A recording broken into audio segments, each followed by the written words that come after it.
I'm Laren, and today we're going to be talking about line of sight, maps, fantasy grounds, and best practices for adding those to a map.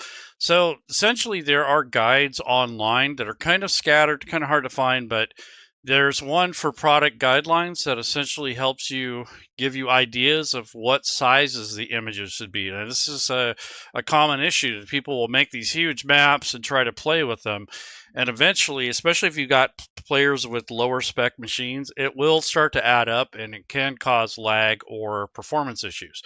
So I'm in Fantasy Grounds right now, and I have basically I have a like a basic setup here. So if I open up Fantasy Grounds, I have all these links here that will essentially be useful when you start to tackle this. And just keep in mind that Fantasy Grounds automatically, or in most cases, has the line of sight done for you. So if you buy a product on the store and you see this there's a little symbol that will say line of sight, like LOS, that's basically line of sight's already been added. So if there's any maps in there that you can use for a game, they'll be added already in most cases.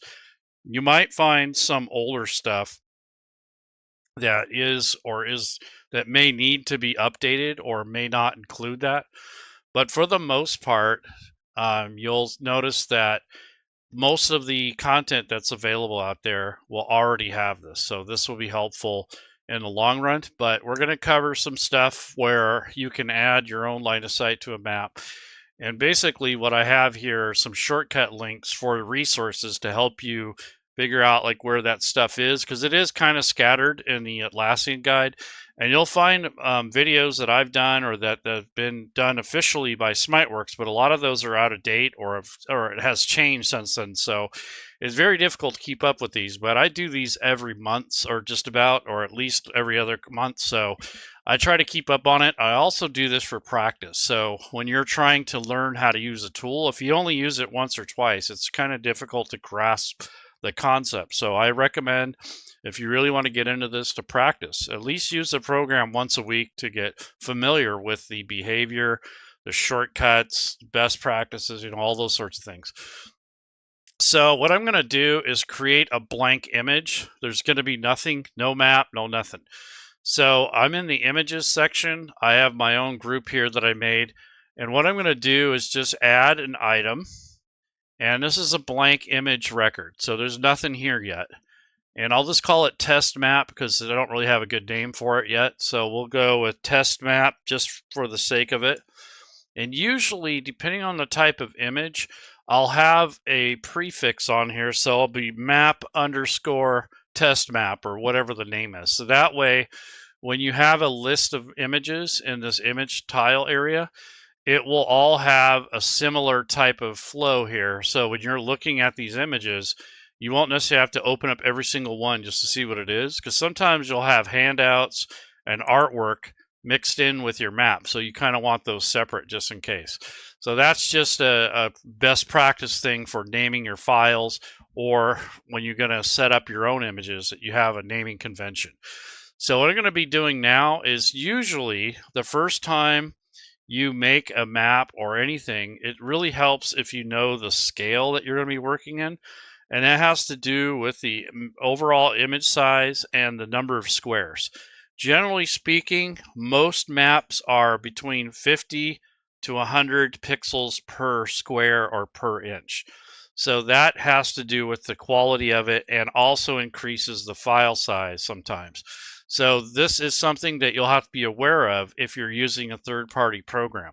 So generally speaking, most maps are between probably like 50 to 30 by 30 as far as the dimensions go overall, depending on that pixels per inch. So if you go with 50 or maybe even 25, you can get away with a big map. Whereas if you have a fairly high detailed map, you might only get like 30 by 30 or 15 by 15. Just depends on the resolution of it and how big the file is. And that is speaking more dimensionally. So if your map is like, 2000 by 2000, it'd probably be okay in most cases. When you go over 4000 by 4000 pixels in the overall dimensions, you start, not only does the file size increase, but the overall dimension. So you have to be careful with that. When you're creating maps, think a little bit smaller. You don't have to make them tiny, but when you're creating maps with third-party tools, when you go to export them, just make sure they're not ginormous, because that will impact performance. And when you try to pass that back and forth onto your network to your players, it can cause issues. It may not even download. You might get a black screen. I mean, there's all kinds of things that can happen depending on what they have for a computer. If they have an older laptop with integrated graphics and such, it may not be able to handle those large images. So the first thing I normally do is I'll set the grid. So if you don't know what the actual dimensions and the resolution are, it starts off at 50, so we can go there. And so what I'll do is I'll turn on the visibility, and you'll have this kind of this grid. So that's usually the first step, is you want to have some sort of grid, kind of like a workspace. The next thing I'm going to do is take the assets that I have, which is in the back end of Fantasy Grounds, and I'm going to go back to, this is the bastions that I've used in a previous video. These are just tiles. So I'm just going to put a few tiles together, and we're going to talk mostly about the lines, creating the line work, because that's really where a lot of people get lost. They get pissed off, whatever the issue might be. I think this can be challenging, especially initially.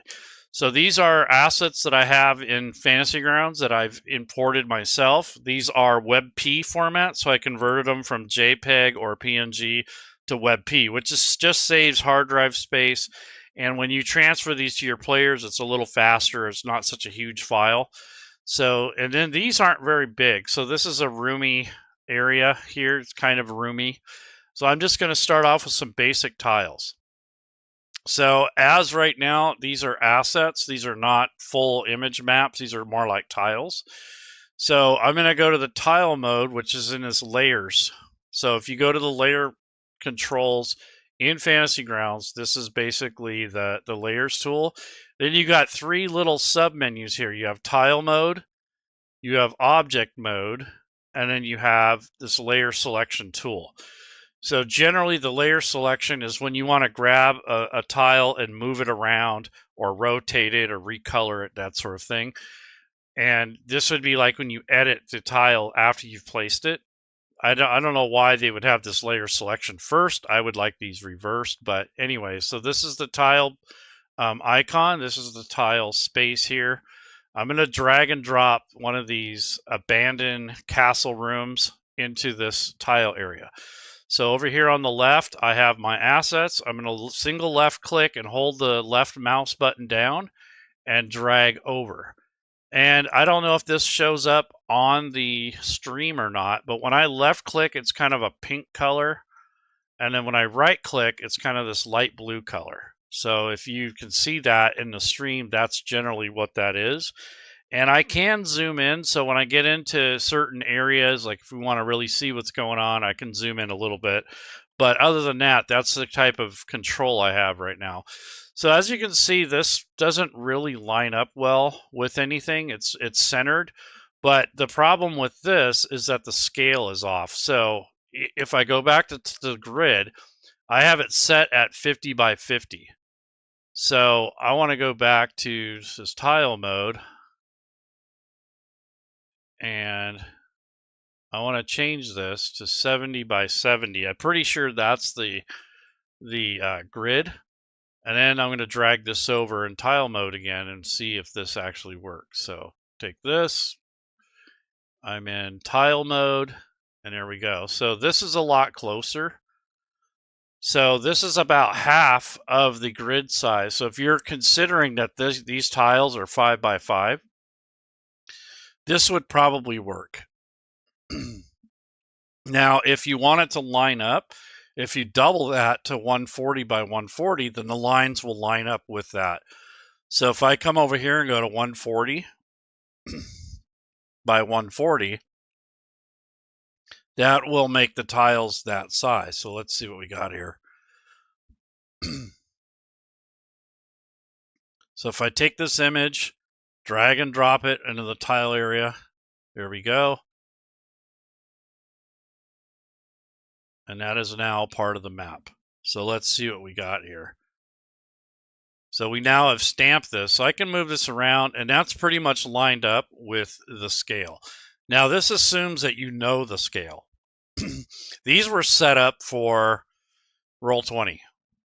These tiles came from Drive-Thru RPG and the DM's Guild, which pretty much a majority of those will be set up at either 70 or 140. If it's an older Fantasy Grounds module, it'll be set up around 50. And if it's a newer Fantasy Grounds module, maybe 100. So those are your main sizes to start with to see if it even lines up. That's assuming you don't know what the scale is. If you get maps from a reputable source or you create your own, you could set your own resolution. So 50 by 50 is the Fantasy Grounds standard for the longest time.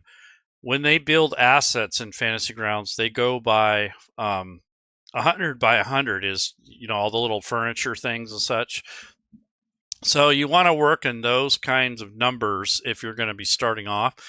I think 70 is a good happy medium between high quality and lower quality and size. So that's the basically this is the Roll20 standard is 70 or 140. So in this case, these tiles were set up around 140. This is a doorway, so you can kind of tell it was scaled around that. But if you wanted to, you can go half or double the size. If if this was related to like a giant or something, you could say that each square could have 4 squares in it. It just depends on what you're doing. So that's just one tile, and this is the layer for it. Now I'm going to take and grab another tile. So let's grab one of these other rooms. So again, I want to be in the layers tool, and I'm going to replace this tile with a different one. So I'm going to use one of these rooms over here that has furniture in it just for a little bit of contrast. And then what I want to do is rotate it. So if we take this rotation button and we're still in edit mode and take this and rotate it, we can. And then we could just bring that over there. So it just depends on what you're trying to do. So here's this. And now that I have those stamped, I can go back to edit mode and I can rotate this. So if you wanted this to line up, I could pick this tile here, which is this layer on top, and I can rotate this around. So here's the rotation. Maybe you don't like that, how it turns out. It depends. So see how they're offset now? So if you have to, you can flip these so that they line up better. So in this case, I can flip that. So now it lines up with the doorway. So learn how to manipulate tiles and don't get confused between these sub-tools. So you have a layer selection tool, you have a stamp tile tool, and then you have this object tool, which is for the 2D mode. So these are just the kind of basic controls that you'll need to learn with the tiles.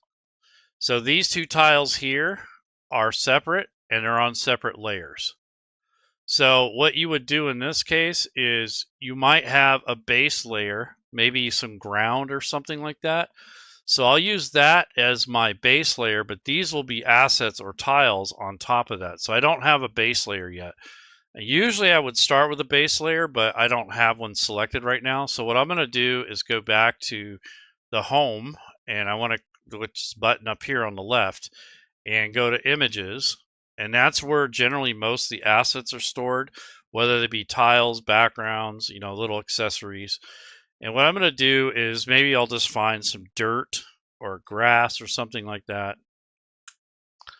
Let's see if we can get some dirt in here. So here's some ground. So we'll use this for our background, I guess. Here's a dirt fill. Here's some dirt. So here we go.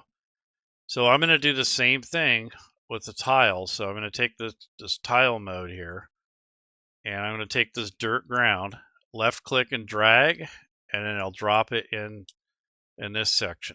So as you can see, this thing is a lot bigger and it's scaled differently than it is here. So what I want to do with this is I'll tile it, I'll stamp it, and then I'll resize it if I need to. But for right now, that's going to be my dirt ground. And then when you go back to your layers tool, you can click on this if you have it selected here. So here's the ground dirt fill. And I'm going to move it to the bottom because I want this on the bottom layer. So this is going to be my base layer essentially. And I'll move this over, and then you try to line it up and you notice that it's off a little bit. And that's because it's a different scale. It's not scaled for 70 or 140. But in this case, since it's only ground and it's not going to distort too much, I'm going to actually take this edit mode, and I can stretch this out so where now it will fit this tile mode that I have. So this is a way to adjust if you need to. And I'm going to do 2 of them instead of just 1. So I have this layer selected. Down at the bottom, there's a duplicate layer. So if I click that, it's going to make another ground tile layer. And then I can just left click and drag that and let it snap into place. And then I might do 2 more up here. So same thing, just click on duplicate layer and just move it up. So you can make duplicates if you have something selected already. And I'll duplicate it one more time and make that. So there's my base layer. So all of this stuff that says ground, all this stuff is basically the outdoors, the stuff on the bottom. Kind of think of this as a hamburger or a pancake. So I'm going to actually make a subfolder. And in that folder, I'm going to say base layer ground, just so I have a good title for it. And I'll take all these tiles and left click and drag so they go into that folder. And now that I have them in there, they're all grouped together under base. And technically I should be able to, if I do this right, if I select this, I don't know why this changed. The behavior's changed. I think I have to lock it now. Now, I don't remember how I fixed this last time, but you're able to move it as a group if, once you have this figured out. And let me go to tile mode. Maybe that's what I need to do. But you used to be able to move this as this whole thing as a layer. I'm not sure. Oh, you have to hit control. That's right. So if you hold down the control key and you move this, now it'll move that entire block as one image instead of moving all 4 of them at the same time or one after another. So that's basically how you move everything as a group. You have to hold the control key. You have to select the folder and then use that and then do your drag.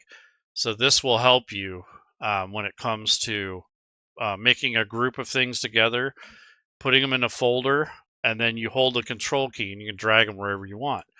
So maybe I'll put a couple trees out here or some decorations. You can do whatever you want. So I'm going to basically, maybe I'll grab 1 tree. Just something that, to give this a little bit more life. So if I go into, let's go with a tree. And again, this would just be another tile. You can either import your own, or if you subscribe to Fantasy Grounds art subscription, there's a lot of assets like this. So this is an apple tree, which I kind of like that idea. So again, I'm going to go to tile mode and take the apple tree asset and drag that over. So single left click, drag that up to the tile area. And if you want to rotate it at this time, you can. And the size of this right now is 4x4. So I'm going to change that to 2x2. There we go. So that's more scaled, a little bit more reasonably. And I'm just going to click around. Maybe there's another apple tree over here.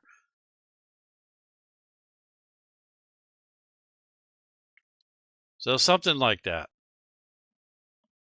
So that's basically your, outdoor type thing. And since I don't have a doorway set up on this, I'm going to look for some doors. So hopefully I have some assets that would work as a door. I'm pretty sure I do. Like I said, if you have the art subscription, you can find that. So all I'm doing right now is working with tiles. And the biggest thing I wanted to mention was that like all this ground stuff is actually on the ground layer. So that's just something you need to know. And then I need to fix, I don't know what happened here, but these tiles are kind of off. Not sure why. It could just be the way I scaled them, but they look right now. I just fixed those. All right, so this is your base layer. That's everything on the ground, and then I'm just start stacking things on top of it. So the second layer here is the building. So maybe I'll make another folder, and we'll call this building or something. You can call it whatever you want. Maybe it's a store or something. And I'll drag those tiles into there, and anything to do with this building now, I can move that whole thing as one piece, but I'm going to wait till I get more of it done. So right now, this already has some tables, has a fireplace, it looks like, some decorations. So I just want to make a door frame or a door that comes out. So I'm going to find something that kind of matches or lines up. And that is a challenge with any time you use mixed assets. So if you have doors that are, different looking than the artwork here, that can be challenging. Like this isn't too bad, but I want to move on and look for something a lot closer. So these look closer to what this is that's baked into the map already. So I'm going to take one of these doors and drag and drop it up here into the tiles again. So I'll take this door panel or frame, drag and drop that up here. And now you can see it's oriented kind of going from left to right, and you can see this is pretty big. So I don't want it that big, and I might have to rescale it. So it's at 1.9 right now on the horizontal. So I'll just take that and see if that's closer. Yeah, that's a lot closer to the scale. And then I want to rotate it. So I'm going to move this around, and then I'll probably set it outside here. And I'll probably click on that just to get it stamped. Oops. I got two doors now. So I want to go back to this layer selection tool, move this up so that it's above the other tiles, and then I got to get rid of this duplicate. So if you get a duplicate file or you got too many assets or something, you just highlight it here and then click this delete button here. Sometimes you can just hit the delete key, and you can see it's a little bit off in scale. So if you want to, you can single left click. If you hold down the shift key, it will it'll basically keep the ratio so it doesn't get distorted. If you hold down like the control or the alt key, it'll distort. So you have to decide. All right, so there's our door. We'll just say this is our doorway. And then these were already baked into the map. And technically, if this was going to be the right or kind of more optimal, I would probably overlap these two, but then it's off on the scale. So you got to kind of pick your battles on these type of tiles. I don't know if I necessarily like this scheme because when you have this door frame here, it's kind of doubled up, but I'm not going to let it bother me. But you'll run into stuff like this, or I can take a door like this and kind of go over it here if I wanted to. So maybe I'll do that to blend that in. So I will take this door, make a duplicate, and then take that, put it on the top layer, and then move this over. So maybe I'll do something like that, and then I can rescale it if I want. So left click, hold down the shift key, make sure I'm in tile mode. Oops, actually layer selection mode. Select the layer.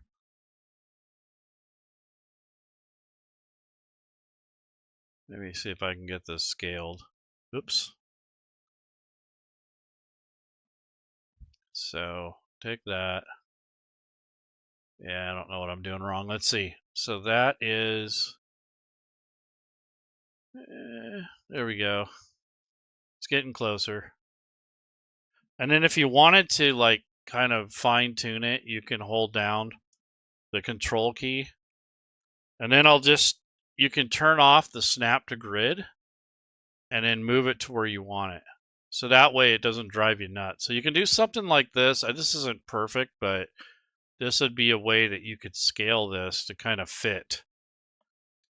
And then if you keep on snap to fit, it will snap every square or every half square.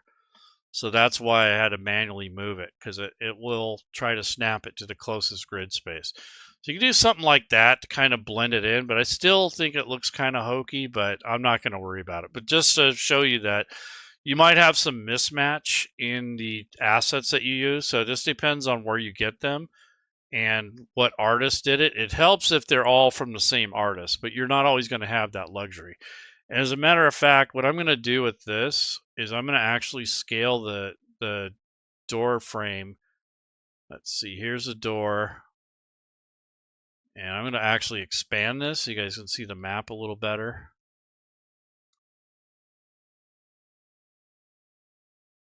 There we go. And take this and make sure I have this selected. I think I'm going to go the full, at least the full width if I can. And, you know, these are little nitpicky things that you'll have to decide for yourself if it's even worth it.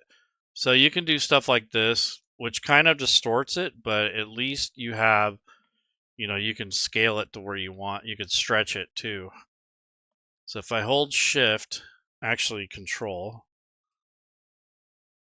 I can move that into place. So you can do the same thing with this. So hold down the shift key.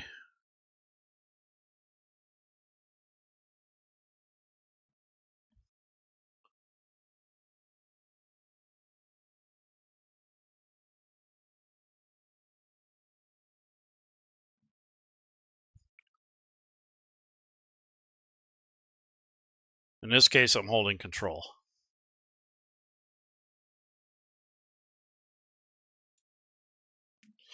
And now if I hold control, I can move it into place. And that way, you know, you could stretch it and bend it if you need to. I try not to do that, but if you want to maintain scale, you hold down the control key.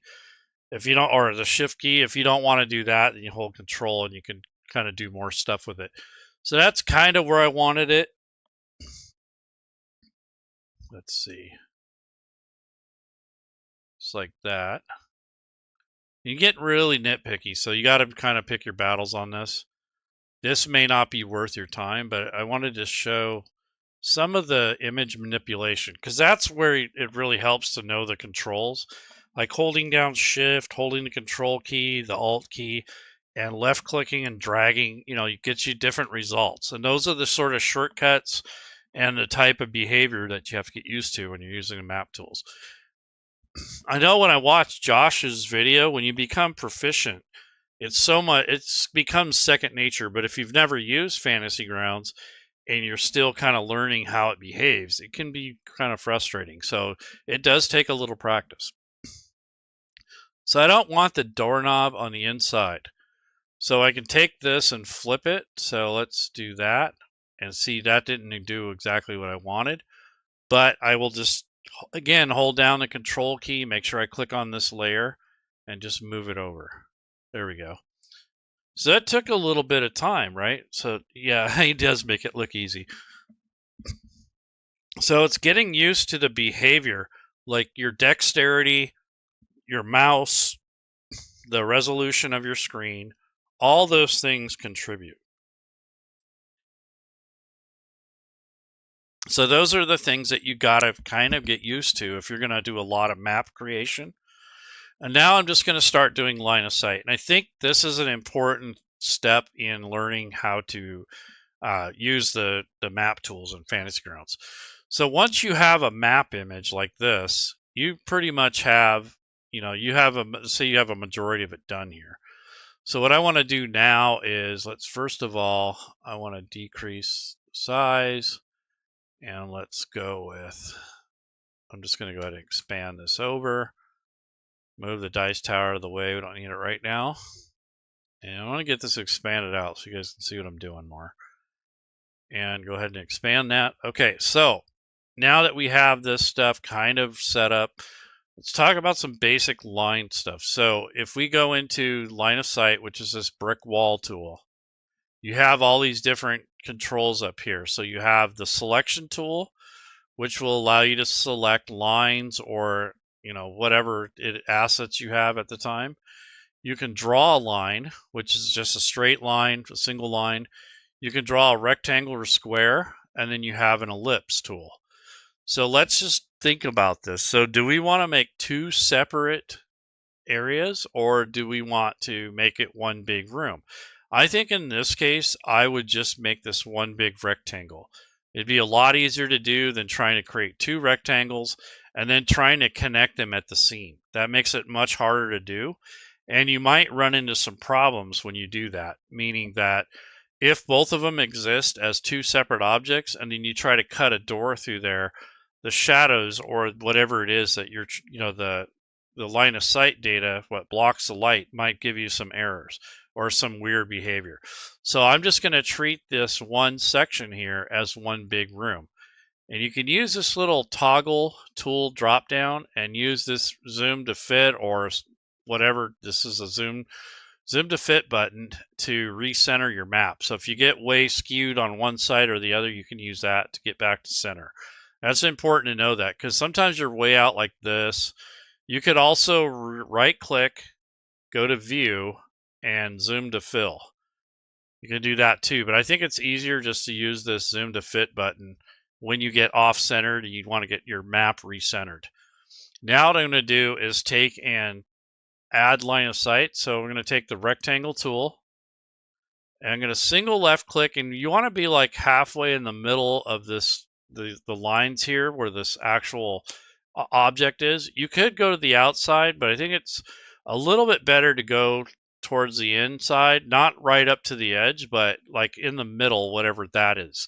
In some cases, you may not have that luxury because of the type of asset, but I'll single left click and hold the mouse and get it close. It doesn't have to be perfect. And then I'm going to let go. And that's going to create this line of sight wall up here. But what I'm noticing here is it's better if you actually have the line of sight attached to a layer.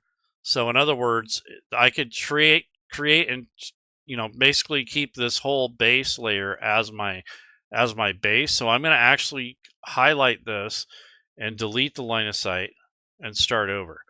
So I'm going to click on the base layer, which is the ground and all that. Or in this case, it might just be a map image, whatever it might be. And then I'm going to go back to the rectangle tool, left click and drag. Oops, that actually didn't work out. Okay, left click and drag. Oops, I did it again.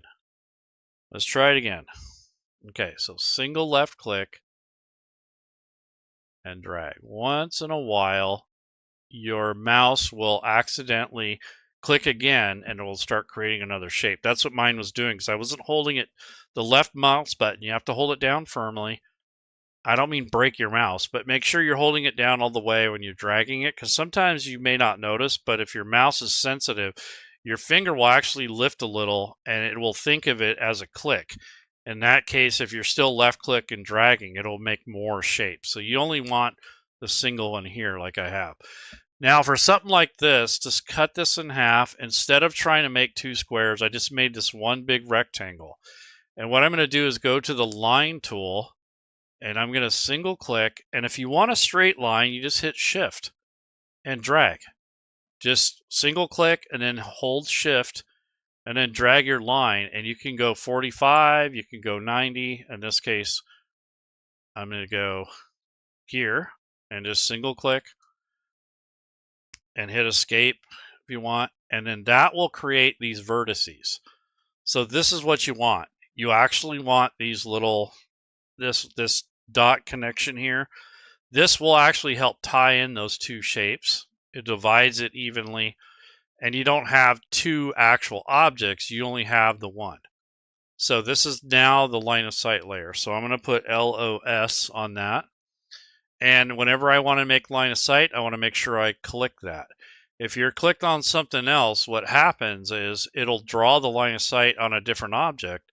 And if that object is lower or higher than the base, it won't engage or interact properly, especially when you got doors and such and windows. So be careful with that when you're making your line of sight. That can be problematic.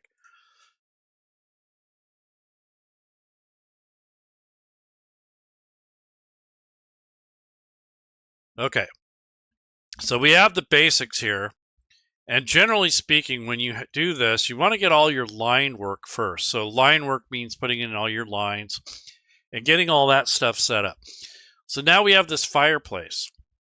I don't really want to put a fire stack in here, but I do want to create the illusion that you cannot just walk into this section. So if a player's token is in here, they can't just walk into the fireplace. So I'm going to put a little bit of an excluder. I'm going to actually use a window. I don't need a full-on, block. I just want to block the movement. I don't want to block light, and I don't want to block vision, just the movement. So I'm going to use glass in this case, even though it's not a window. And I'm going to use the rectangle tool, and I'm just going to left click and drag in this general area. And all that's going to do is create a layer that will block players from moving into this area. So provided that maybe you have the scale differently, but generally speaking, they'll be like close to the center, which is fine, but I don't want them to think that they can park right here if they have a small token. So this is just for mainly just aesthetics, really doesn't do anything other than block movement. So then for this table, I might do the same thing, but instead I'll go with an ellipse tool, which is a circle, and I'm just going to left click on the edge and kind of get close. Doesn't have to be perfect. Something like that. And once you have that shape, you can come to the selection tool, double click on any of these lines for the whole continuous line, single click in the center, left click and drag, and that puts that there.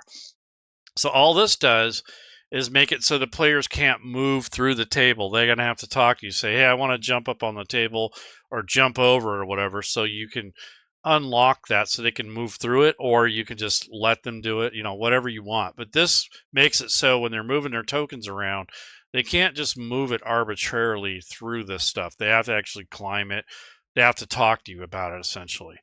So we can do that too, so that way it doesn't block light, it doesn't block vision, but it blocks movement. And that's all you do with glass, essentially, is just block movement.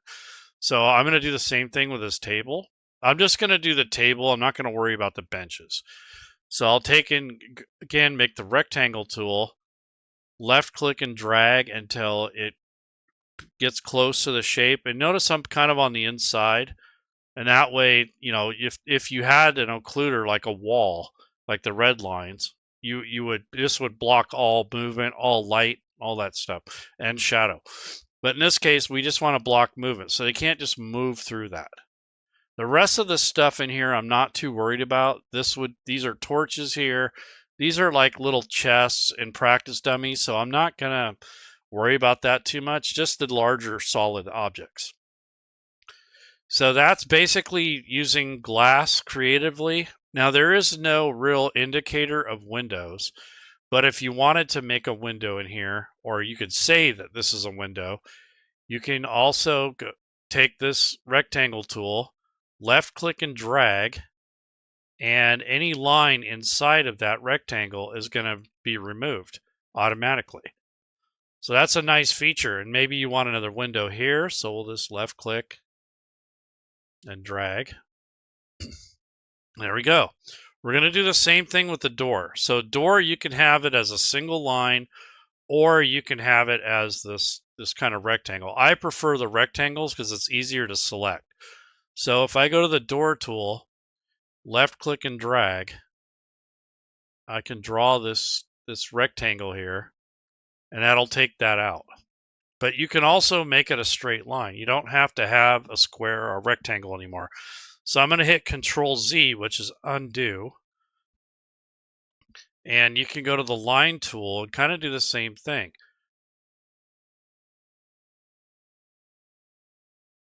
The only thing is I don't know if that actually cuts that line or not.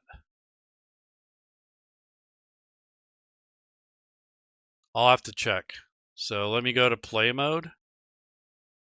Yeah, I don't know if I like that or not, but you can use line mode. Yeah, that may not work in that space unless you had a really thick wall. So I just hit Control Z. And I'm going to make that just a regular door with a rectangle tool. So left click and drag. And that cuts out the center line, and now this behaves more like a door. So if I go to play mode and I turn on the walls and the line of sight, yeah, so there's the actual door. So it works more like a door. But you can use a single line. Just depends on what you're doing. So let me turn all this off. And since it's dark, I think I'm going to add some lighting so we can see what's going on. So the outdoors, we're going to say it's morning time. So if I go to the ambient lighting, this is going to impact everything on the map, like the sun is shining down on top. So I want to go to ambient lighting.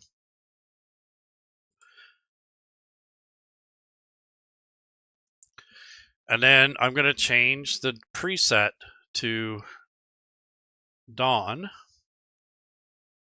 And that will show once I turn on the line of sight. So in play mode, you have to turn this on to see the changes. So this is what it looks like with the dawn enabled, and the line of sight is going through to create the shadow. Now this shadow is supposedly the direction of the sun and the time of day and the seasons. So what you can do with that is go back to lighting, go back to ambient light, and you can change the length of a shadow. Like it's winter time, maybe the shadows are longer, and maybe in the summer, you got shorter shadows. You can adjust it by numeric value. So we'll say it's summertime, so the sun is higher in the horizon. We don't have as much of a shadow. However, you notice that we have shadows inside, which isn't right. And we also have this ambient light from the outside inside the building. In order to combat that, when you have a map that's both indoors and outdoors, you have to create a mask so that this ambient lighting doesn't affect or impact or shine inside the building. So this could be a cave, whatever, depending on what you're trying to do. So in this case, I don't want the sun to shine down inside the building. It's almost like there's no roof. So what you want to do is go to your line of sight tool.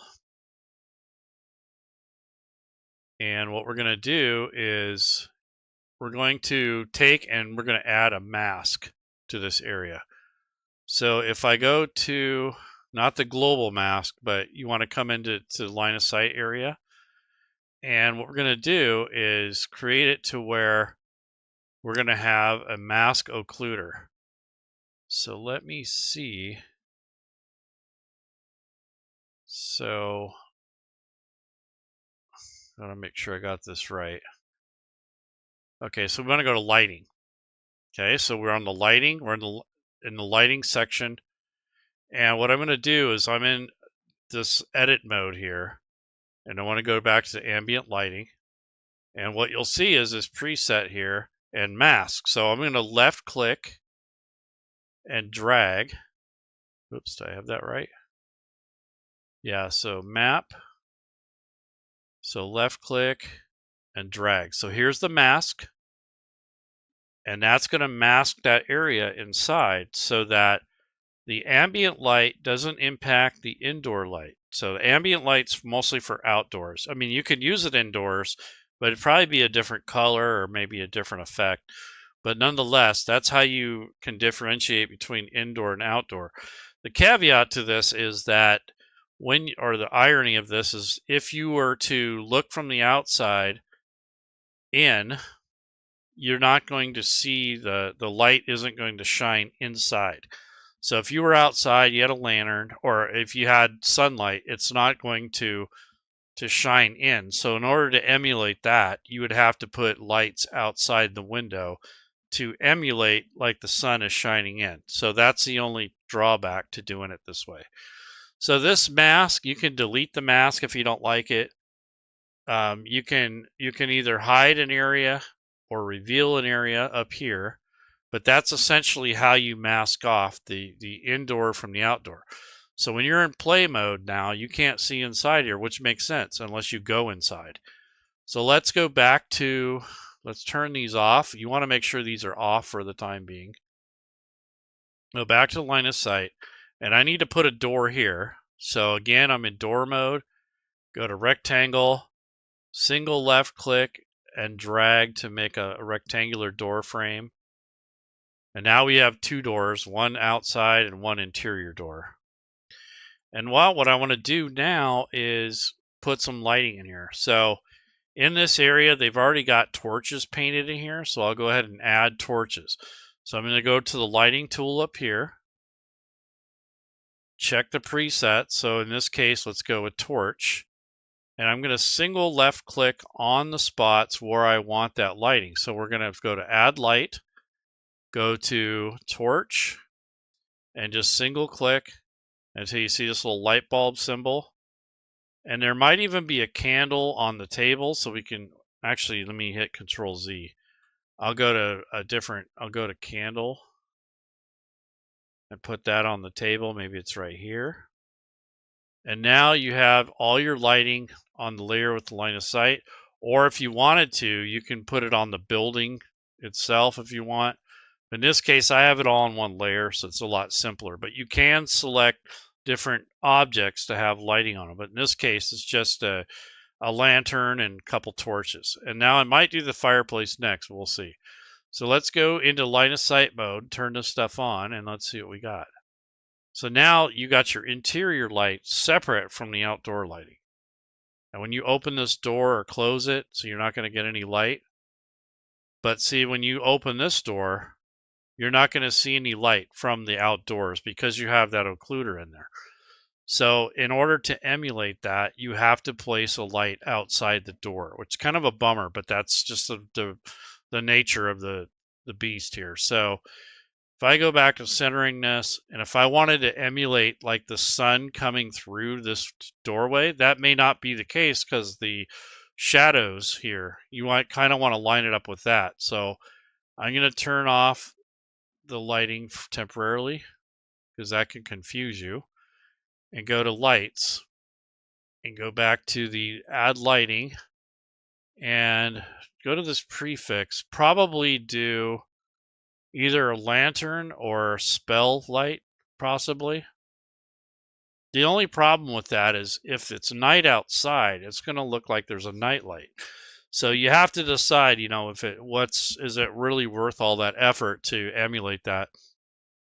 I had a church that had a stained glass window, and since I put the occluder on the church, none of the sunlight was going to come in. So what I did is I placed 3 separate colored lights on the outside, and then when the players were inside the cathedral, there was 3 colored lights coming through the window. But if it was nighttime outside and they would see these lights shining in. So you can toggle it off in this section here. You can actually turn it off where it's just visible for the DM or the players. So you have to decide, you know, how much immersion, how much work are you trying to do? So in this case, I'm not going to worry about it, but just let you know, if you want to emulate light shining in from the outside, meaning ambient light, you'll have to place a light outside. But there again, I don't think it's necessary. I think it's just extra work for nothing. So this is just a, you know, preliminary thing about this. So the main thing is putting those lines in, intersecting them, deciding, you know, where you want this to be. And it right here looks a little weird. So I'm going to take a look and see what's going on here. But this is a window, and for some reason, I don't know what's going on here, but we have this like shadow out here. This might be from the outside coming in. So let's see what we got here. So go to line of sight. Oh, I know what it is. It's these little tails. So I didn't clean these up yet. So when you are done with all your line work, you can come single click on one of these little tabs and hit delete. And that will get rid of just that segment. Now that weirdness went away. So whenever you're done doing all your line work, you can come by and clean that up. It's much easier to cross through a line than it is to land on it.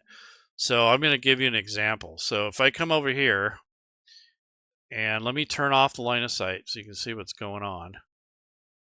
Now, when you're making an occluder, or if you want to add a point at this case, maybe you want just to add a dot in here. So you can take another line and cross through here. So single, oops, wrong type of line. So I want to go to the wall tool, left click, drag through, double click. And this is what you want. You want this little vertice. Because at this point, you can go to the selection tool, double click, and just hit the delete key, but it leaves the point. So the double click will select all the line segments, but it'll still leave this intersection. Now you might need this because you want to stretch this out or something. So maybe you want to move this in, whatever the case may be. But in this case, let's say you don't want that line. So if you single click on that point, you can come up here on where it says remove points and click this little minus, and that'll take care of that extra point. So you can add points and remove them. That's an important thing to know because you will accidentally make additional points occasionally, or you might want to insert a point somewhere, and that's basically how you do it, or at least one way to do it. Now, if, for instance, let's say you were trying to draw a line to attach to this. So if I go to the line tool, or let's just say even the rectangle tool. So if I left click here, and I'm out like this, I'm kind of zoomed out, and I left click and drag, that's actually not attached, right? And then you could kind of go back and drag that, you go to edit mode and drag that back over here. You could do something like that, but it's not as clean. You're going to get, some weirdness here. So it's better if you overlap. So I'm going to hit Control Z a couple times just to start over. So whenever you're drawing a line to intersect or create, connectivity here with two shapes, and in this case it would be, the squares, you want to draw through. So if I use the rectangle tool, I'm going to single left click, maybe make it a little bigger, something like that. And now you have these two intersection points. So what you do now is you go back to the selection tool, you single click on this line and hit delete, and single click on this little tail and hit delete.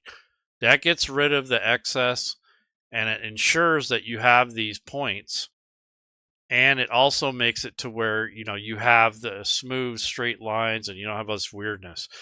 Now that's the same thing with a single line. I've tried where I'm saying, okay, I'm going to click on this line and draw this over here.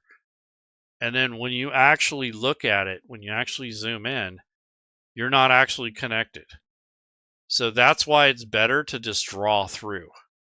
So in this case, if I didn't want to redraw it, I can single click and drag this line, and then it will make the point. But it's easier if you actually just start out here, single left click, and let's say I wanted a straighter line or a 45 degree. So I'm going to hold down shift. That makes a straight line, or if I drag it down, that makes a 45. So now they have that. You can kind of do this like a clock here. So if I wanted to draw this rectangle or this diagonal line, I just double click to end that line, and here's your vertices that I wanted. And now I'm just going to single click and delete these tails. So if you go to the edit mode, single click this little dot and single click this dot here, and I'll get rid of this. So now you have this little corner here. So when you're working with this tool, use the snap to grid when necessary, and use it to your advantage. And don't try to guess where to click on this stuff. It's really hard to get it right sometimes. Like when you're zoomed way in like this, it's easy to click on. But if you're way out here and you're trying to connect shapes and spaces, it's easier just to draw through. And that, like, let's say you wanted to do a half circle.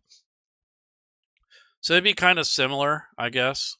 So for a half circle, let's just say you had a dais or maybe a fireplace and you had the semicircle.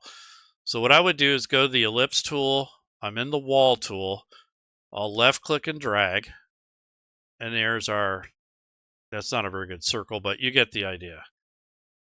So there's the circle. Now all I would do here is take the selection tool, single click on that dot, delete it, single click here and delete it. Now you kind of have this semicircle with this back line. So you do stuff like that, it's sort of more like, geometry type shapes and stuff. It's more like that instead of drawing in this case.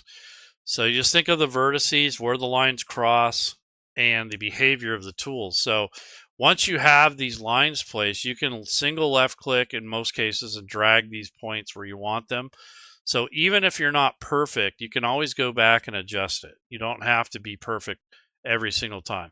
So now I'm going to actually double click to get all of these points, and then I'm going to hit delete, and that should get rid of the rest of those. And here are 2 extra dots that I don't want. So if I'm in edit mode and I actually go to left click and drag, that'll select these 2 dots. And if I hit this remove points, that gets rid of those 2 dots. So that's kind of how you would clean up, more than one area. Same thing with this. Let's say I didn't want any of this stuff in here.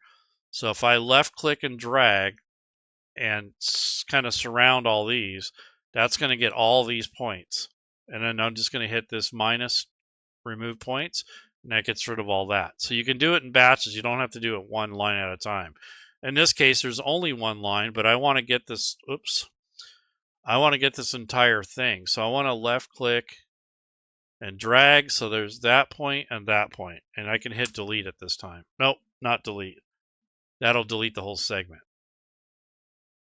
I want to do that and then hit this. So that removes the points. If I hit delete, it removes all the line. So that's the behavior of lines, is learning how they, how they function, how they control. And you can adjust things. Like if this door was too wide or too skinny, you can always go to selection mode and just kind of move this around. And if you don't want it to jump like it just did, you can turn off snap to grid and kind of move it manually so it doesn't drive you nuts, because it will do that occasionally. It'll piss you off. You're like, what's going on here? And maybe you didn't want this all the way to the edge of that, so maybe you wanted to bring that in a little bit. So again, I'm not in this. Basically, you don't have to be perfect, but if you do have to go back and make adjustments, you can. It's not the end of the world. So here you can see this sticking through here. So if I single click that and hit this minus, that should get rid of that extra line. So it's important to learn the behavior of the tool, and it takes a little bit. Now, in these statues, maybe you want some sort of way to make it look like there's a shadow when there's light in the room. If that's the case, then you're going to use the terrain tool, which will block light. And I'll just kind of come around up here. I think I'll just use the line tool. And all I'm going to do is do something like this. I mean, nothing spectacular. And now when you go back to here, now these things are actually casting shadows. So it'd be very rare that I'd use terrain indoors. Basically, I'd save this for shelves, or maybe a shelf that's above your head and you can climb on top of it or something. Then I might use this. But in most cases, I'll just use glass just to block movement. And if they need to move through there, I can always unlock the window and they can move through. Same thing with this table. If they wanted to jump over it and they did a skill check or something, and maybe they want to jump from the floor up to the table, I might do that. Let's work on the fireplace. So the fireplace you might want to use an asset, or you might want to just leave it as is. I think I want to add flames and kind of give it some life. So there's quite a bit you can do with this to kind of bring it to life. So right now it's just an empty fireplace, right? So what we might do is take and find an asset that looks like flames. So if I go to assets, what I want to do is I'm going to do animated fire, because I want a little bit of animation, not too much. Okay, so here's the flames. I think I'm going to keep this. I think I'm going to use this one since it's more consistent. And I'm going to take that and drag that over into the layers tool. and tile mode and take this flame here, or this animated fire, left click and drag, and you can see there's the preview of it. That's pretty big. I don't need it that big. So I'm going to go with one tile, and that's a little closer to what I wanted. I'm going to do 0.7, see what that looks like.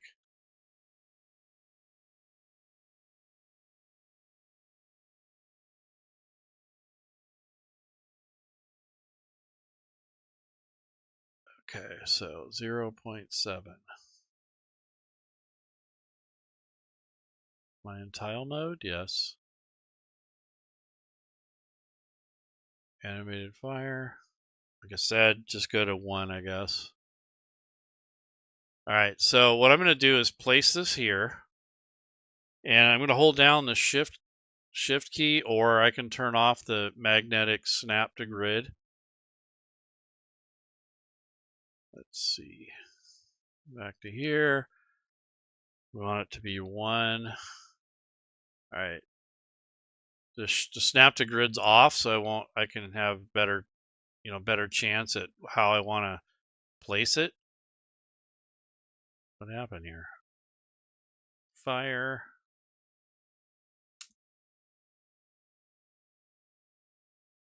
Huh.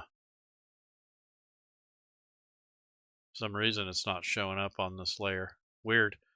Anyways, yeah, I don't know what happened, but it's not quite. Let's see, that's in the building. Kind of weird. But anyways, so you could take and put, yeah, I don't know. This might be related to some of the issues they've had with Fantasy Grounds, but let's see if we can manipulate that back. Let's try it again. So 1.0.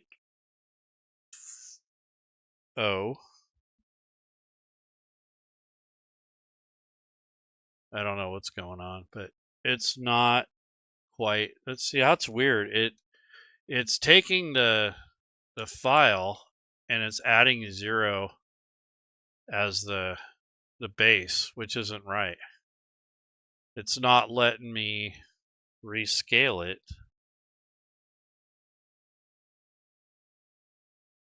That is so weird. It's resetting it to 0. That's why it's not placing it. That is so odd. Yeah, so that's a behavior that I wasn't expecting. So this here, for some reason, it's rescaling. Let me try a different one. Let's try that one. And this will be 1. So see, as soon as I place it, okay, that one worked. I don't know why, but anyway, so I'm going to go back to edit mode and hold down the control key, or actually turn off snap to grid and move that there. Now we kind of have the illusion of fire, right? And what I'd like to do with stuff like that is kind of turn it down so it's not as, it doesn't clash as much, so it's just kind of barely there. Maybe just kind of, turn down the transparency just a little bit. And now what I'll do is put an actual light on that. So let me get rid of this secondary one. I don't know what happened to that one. Okay, so here's this. I'm gonna actually take that and put this here. And now what I want to do is add lighting, and I'll use a torch in this case. So torch, and we want to make sure we're on the lighting. So torch and single click. There we go. So that's just going to give that illusion of a fireplace, I guess. And now let's see what it looks like.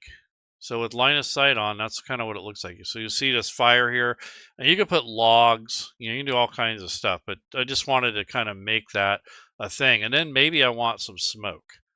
So let's see if we can do that. So what I'll do with that is we'll do animated smoke. And these animated files are coming from the Fantasy Grounds art asset pack. So if I go to tile mode under layers and go to tile mode. Take this, drag and drop it on here. And that's a little big, so I might go with 6. There we go. So something like that. And again, I would probably, see, I'm going to go to the edit mode, select the smoke, and kind of turn down the opacity just a little bit. Yeah, I'll go above that. So this is the smoke from outside. Let's see what this looks like now. So with player vision on, assuming that you're inside this building, that would be your vision of that. And you can take a token if you have something or anything like an NPC. So let's go to the party sheet, or actually the combat tracker, and let me go to NPCs if I have anything. So yeah, let's go with this bat or a badger. Let's go with the badger. So take the badger, put it on the combat tracker, and then take this guy here and drag it onto the map. So now we can check what the line of sight would look like from the player view. So moving this badger around, open the door.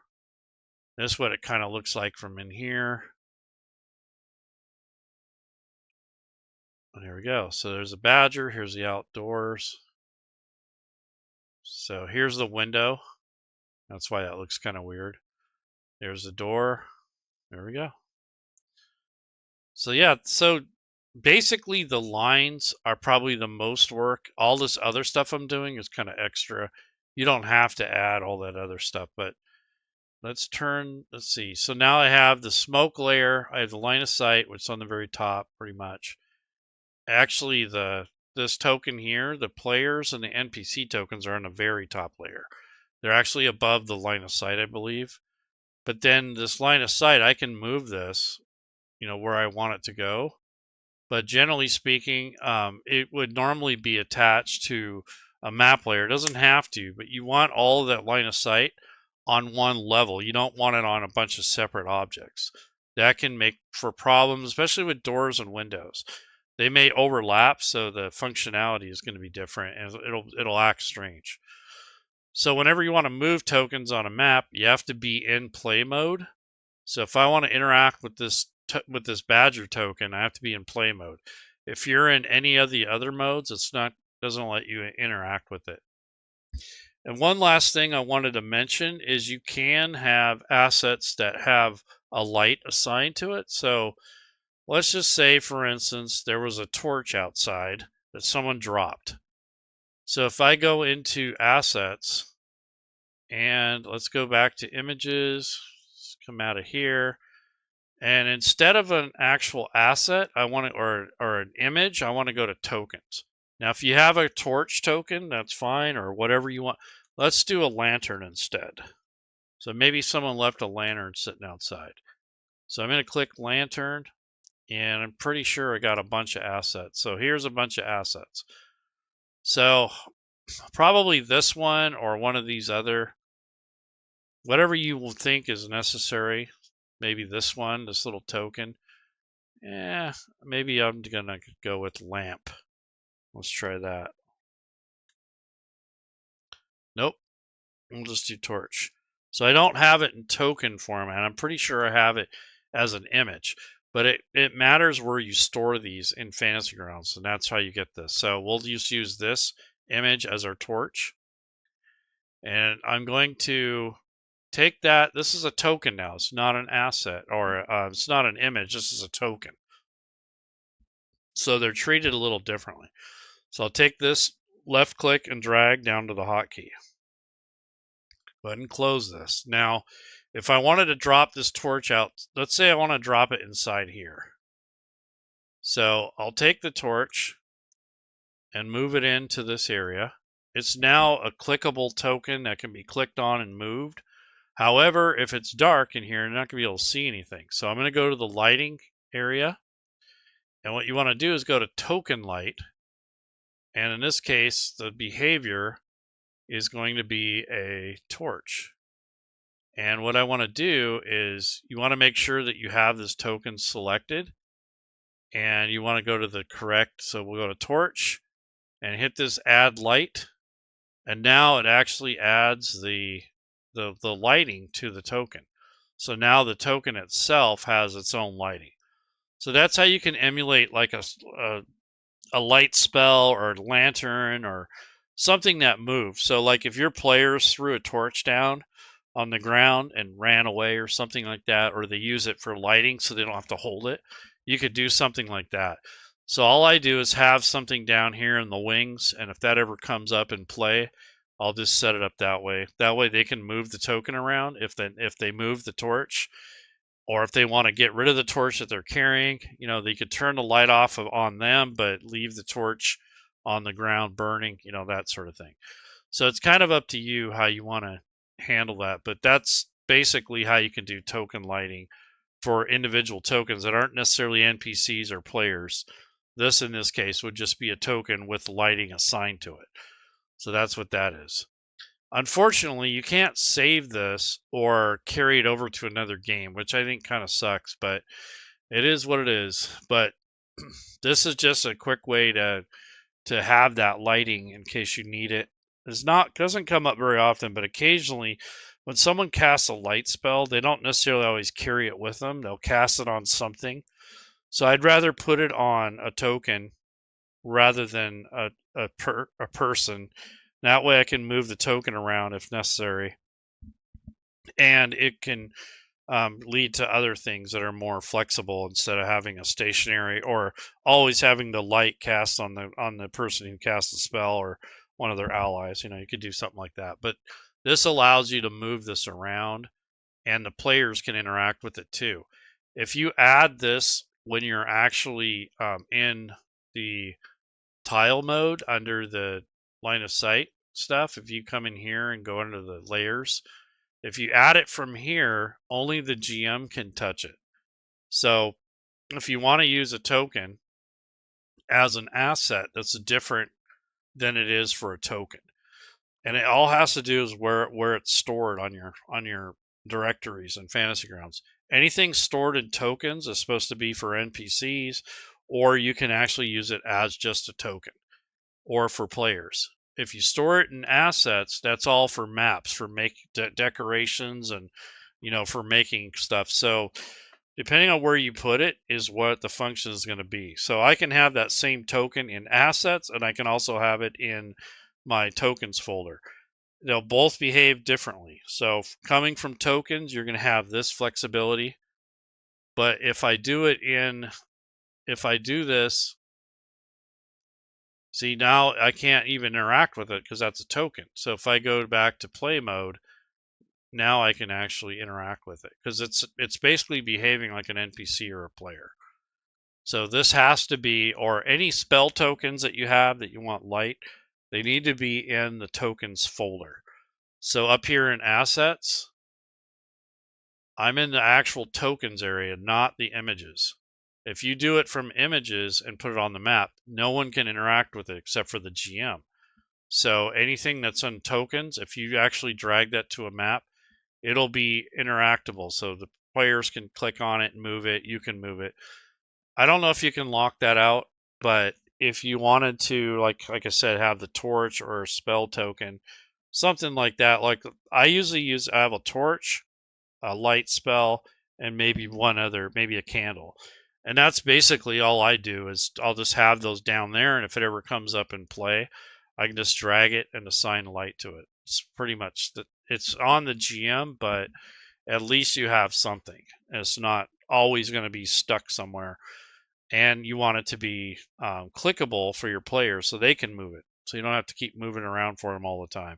Because once you have it on the map, they can move it usually. So that's just some best practices. So here's the window. You can see that the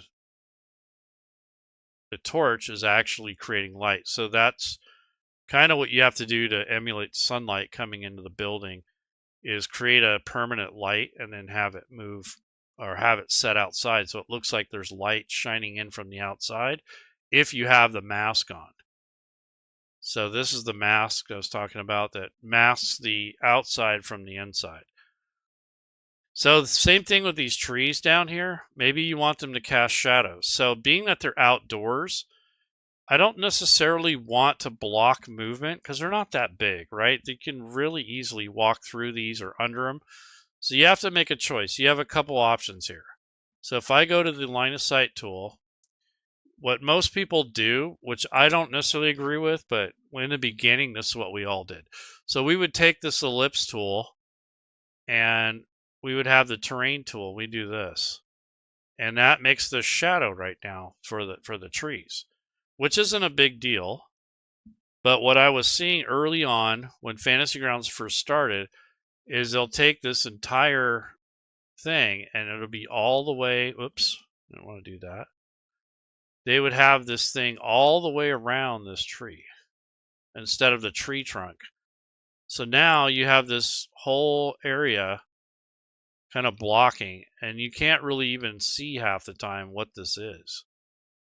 So from the player's perspective, it looks like a big black blob. That doesn't really look really good. So if you don't need to block anyone from movement, just use the glass, or you can use the shadow caster if you're outside. So what I'm talking about is, for instance, this thing here. I'm going to go back to line of sight. I'm going to make sure I'm in the edit or selection tool, double click to get rid of this whole thing and hit delete. What you can do with this is shadow cast. So the shadow caster is this little symbol here called shadow caster. And I'll use the line tool. And what I'm going to do is just kind of draw around, not on the very edge, but just around the higher parts of the tree. And now you get this shadow, but it doesn't block movement, and you don't have to adjust it as the GM. You don't have to do anything. It's just going to cast shadow. It doesn't do anything else. So, and this would be for outdoor only. It doesn't work on the indoors unless you have a light source like this torch. So this shadow caster works well if you have a light source or ambient light. Let me see if that's true. So let's go to lighting and let's go to the outdoor lighting. Let's see, I want to go to ambient light. I want to move this torch out of the way so it's not. Okay, so we want to go to lighting, outdoors. Yeah, I got to have something there to witness. Okay, we'll just bring the badger over here. Okay, so this is, okay, so that's shadow casted in here.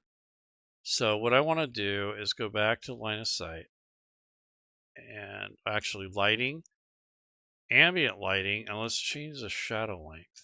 Yeah, so it is for both indoor and outdoor. But this is the shadow now for this item. So it follows the shadows of the ambient lighting. And this lighting here is the vision being blocked by, let's see, what do we got here? So yeah, this is from the actual being blocked by the shadows, but in this case, this actual shadow cast is following the sunlight on the outdoors. So this is from the vision of the token. That's why you're seeing that there. Let me see if I delete these off, what that's going to do. Yeah, so now I can't see anything because I don't have any tokens. So what you can do here is turn off the player view and go to lighting. This is how you check it. And go to this ambient lighting, and let's go with regular daytime lighting. So right now it's on like dawn, I believe. So let's go to sunlight and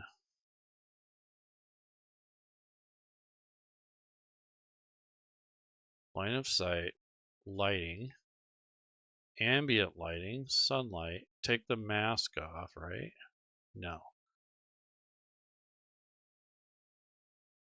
Huh, very strange. Okay, so token light, token vision, add light, ambient light. Okay, so that's daytime light. I'm wondering why it's still acting this way. Because I'm using player vision, so let me... Yeah, so I don't know what I did wrong, but nonetheless, when you add lighting here and use a shadow caster, just basically for casting shadows without the extra behaviors. Yeah, I don't know what I did wrong here, but it's all goofed up. Add light. Let's see, this is ambient light. But what I want to know is why it's still dark out here. And it could be because I had tokens on there. And this is like the player view. Let me hit escape or something. Nope. This should technically have lighting on it now. Let's see.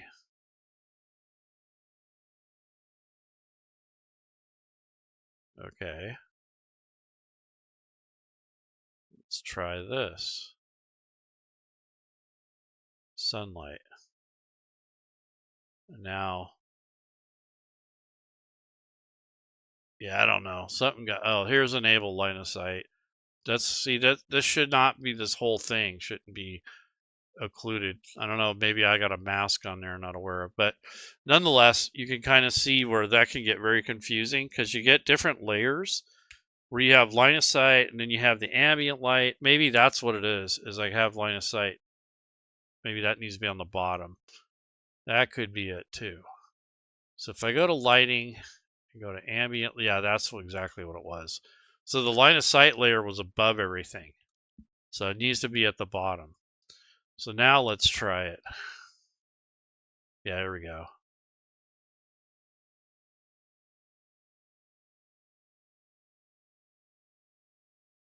Lighting, sunlight. Yeah, I don't know what I did wrong. Huh.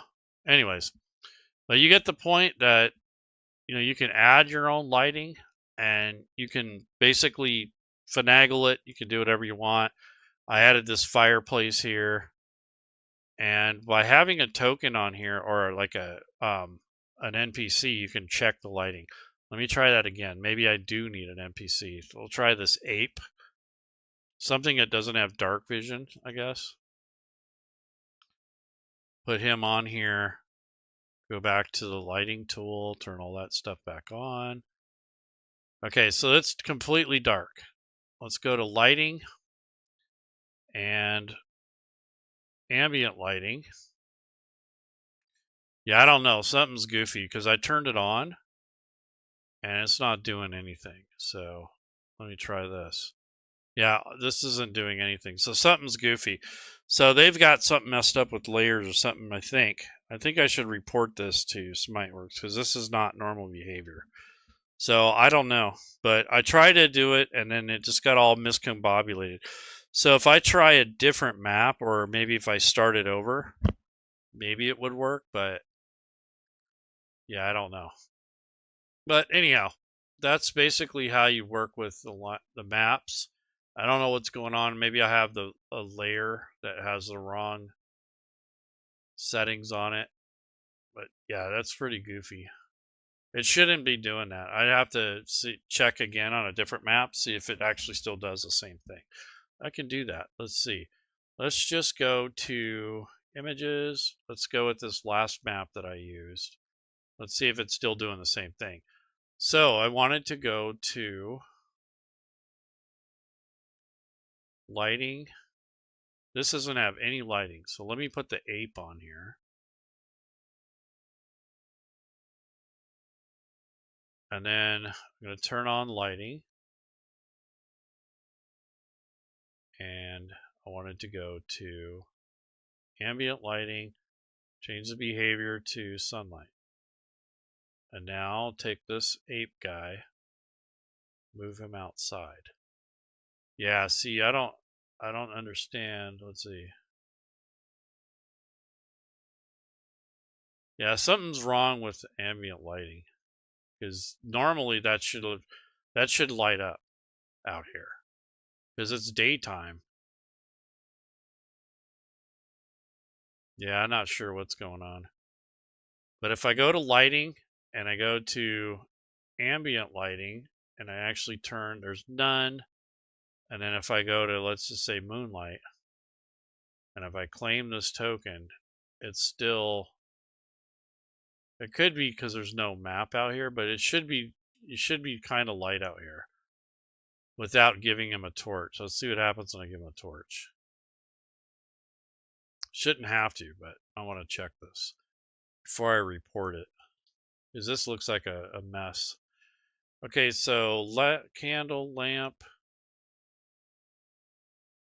Yeah, I don't know what's going on, but it's not actually behaving. Let's enable lighting. Yeah, I don't know. Lighting, ambient light. Let's go with sunlight. Back here, turn off this. Yeah, so this is the player preview on. Let's look at this. Yeah, there isn't any line of sight out there. So something's not right. That's all I can say on that. Yep, there's something goofy going on.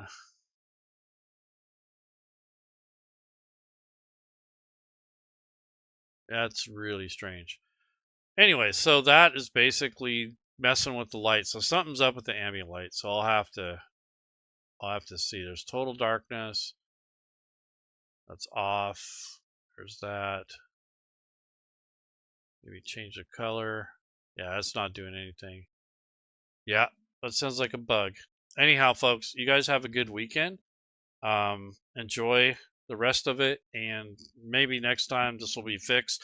They've fixed quite a bit of the bugs, but I think it's still something going on. So we'll talk to you guys later, and hopefully this will be straightened out in the next week or two.